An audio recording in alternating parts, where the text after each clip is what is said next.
Miller Industries, the world leader in towing and recovery equipment. Hi, I'm John Hawkins with Miller Industries, and today I have my good friend Michael Frazier. We're here at the Georgia Scales. 1990, we unveiled the first 50-30 for the Century Wrecker. 10 years later, we came out with the 51-52-30. And today, 2025, we've got the Gen 3. And today, we're going to go over a lot of the features and benefits that we've done and talk a little bit about those towing tips. Mike, why don't you jump on that? So I know when I was doing that heavy-duty long-distance tow, the biggest fear I ever had was that scale open side going down the road. So with the 51 or 52-30, we're gonna show you a few tricks while you're towing these trucks to make it scalable so you don't have to worry about getting pulled around on them scales.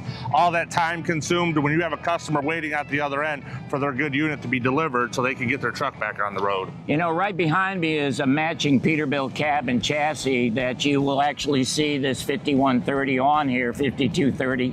And we're gonna show you just how when we install that wrecker body, we put a bunch of that weight up on the steer axle. We don't need any counterweighting behind the cab and chassis to do that. Then we've got a couple Kenworth chassis here. We're going to lift from the front to show how it is done if we have to pull the drive line and also do it from the rear. You ready? All right, let's go. Let's go.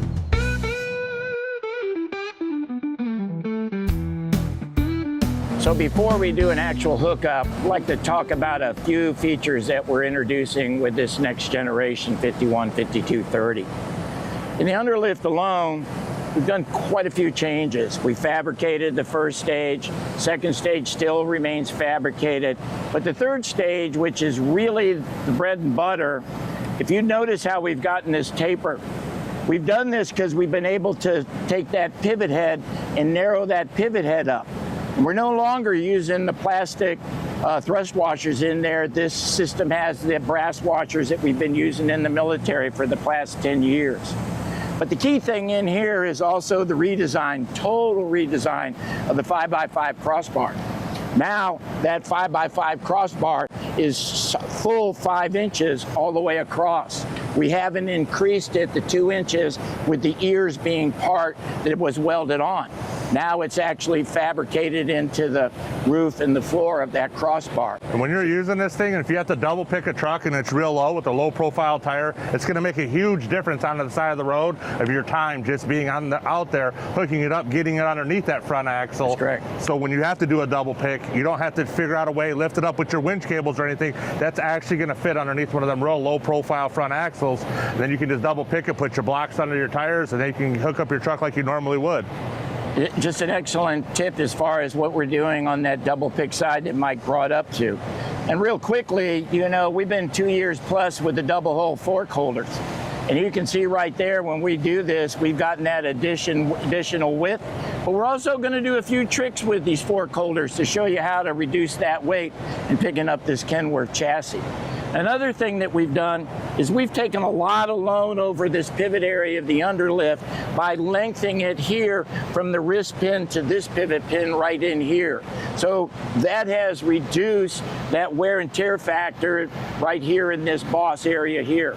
So let's go and do a couple pickups. Let's go. Let's go.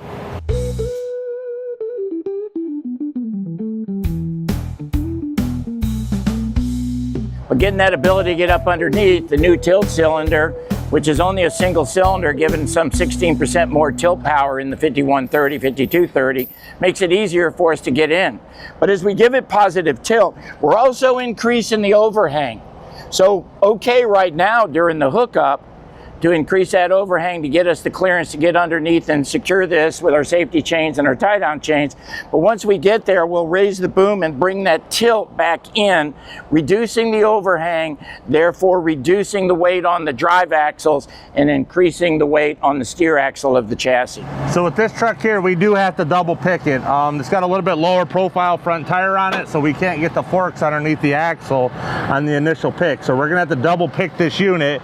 So we're gonna put the wheel lift underneath the front axle, lift it up, put some blocks underneath the tires, and actually hook it up then after we have double picked it.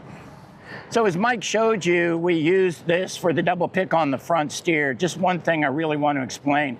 Do never use the narrow side of the wood and put it in the dead center or off to one side of the tire.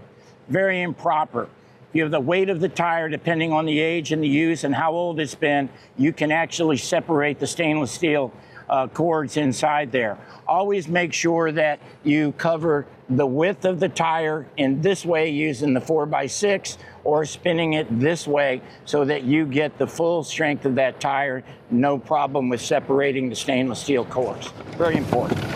So whenever hooking up a truck, you always should be scotching these back tires. The reason being is not everything has a maxi brake on that rear axle. So when you're lifting that truck up, if you elevate it too much, it actually can roll because there's not a parking brake on the rear axle. So as a safety precaution, please always scotch them rear tires. So once in a while, you may actually have to get in the truck and back up a little bit if you're trying to reach that far back, the front axle like I had to there. And one of the reasons I did is what I've done is I flipped them receivers over and I've reduced our overhang by about 15 inches. So we're moving that load 15 inches closer to the tailboard of this truck by flipping these receivers and facing them forward. So we were struggling a little bit to reach that axle, so I had to back up a few inches to make sure we get underneath that axle and fork it properly.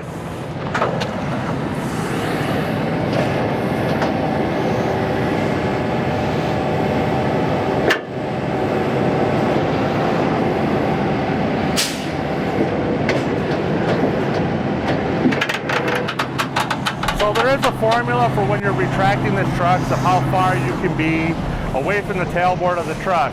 So if this truck's 98 inches wide, you cut that in half, 49 inches, you can be 49 inches from the tailboard and you safely can turn without contacting anything. When I was in a situation like this, I would get this truck, I would get my underlift level, I would retract it, and when you retract it, that third stage comes into that second stage. You have to go back out a couple inches so you don't round off the bottom of that crossbar. What I would do as a personal reference is I would pull up and make a sharp turn, and I would adjust it to be getting as close to the back of my truck as I possibly could. What that's going to do is take weight off the drive axles and actually put them onto the casualty that we're towing. Neon signs flash, but I can't stay. Gas station coffee, cold as the day. 1,000 stories in every tale life, but none of them lead me back to what's right. Whenever towing a unit, even from the front, please make sure you secure the steering wheel. It's not just something you do when you're towing a vehicle from the back. If you're towing it from the front, us professionals always are securing the steering wheel.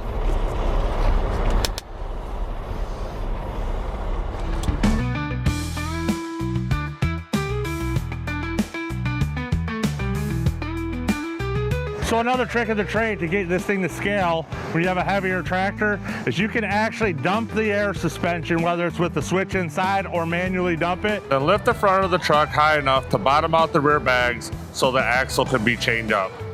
When you chain up the rear axle, you're going to put blocks of wood in between the frame and the front drive axle, and when you let it down, all the weight would just be on that front drive axle, and the back axle actually acts like a weight, taking weights off your tow truck.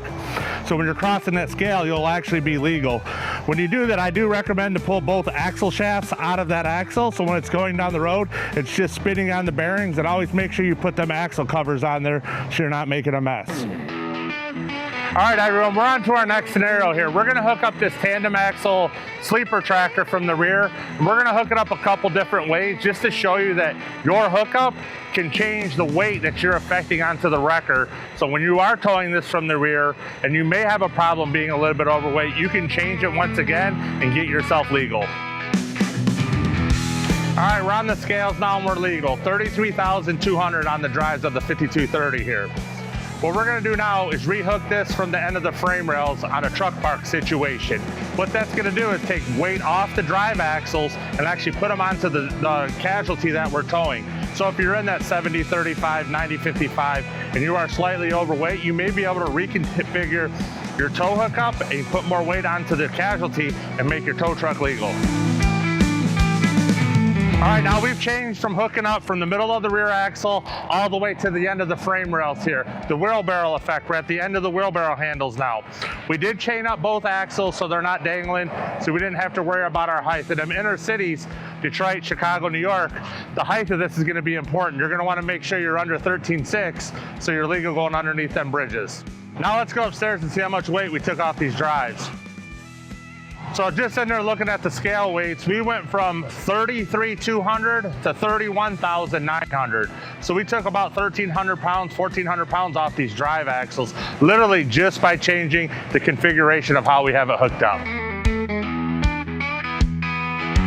Hey John, thanks a lot for coming down here today and assisting me on hooking up these trucks and showing the scalability of this new 51-5230.